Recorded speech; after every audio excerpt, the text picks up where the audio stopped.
17 шағын ауданда сумен жабдықтау желілерін қайта құру басталды. Жаңғырту су ресурстар маркетинг жауапкершілігі шектеулі серіктестігінің инвестициялық бағдарламасы аясында атқарылады.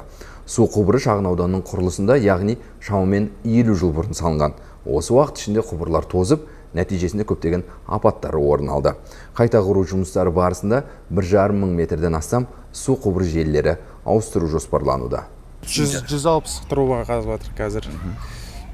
Ручной қолмен қазылатыны 950 метрдей жерде қолмен қазып жатыр. Сондай жұмыс қазір атқарылып жатыр. Негізі общий 1600 бірдеңе метр.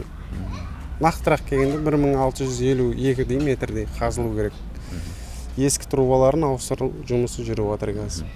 Қалдарбек Әмірбеков үйлерді пайдалануға берілген сәттен бастап осында тұрады. Ақсақалдың айтуынша үйлер 1976 жылы салынған.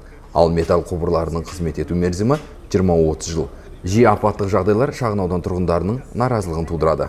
Аны қайта-қайта жарылатын еді, бізге керек осы. Рахмет. Ризамыз жұмысына. Жақсы істеп жатыр. Енді ғана біткен ұзама деп ойлау жоқ, бер жағынан жігіттердің жұмыстары ауыр. Үнсізді істеп жатыр уақытылы. Саңғытпай, неғымай, жақсы қызмет қылып жатыр. Жақсылап осын істеп, енді жақсылап орнына көміп кетсе болды бізге. Сумен жабдықтау желілерін ауыстыру 3 ай ішінде аяқталу жоспарлануда.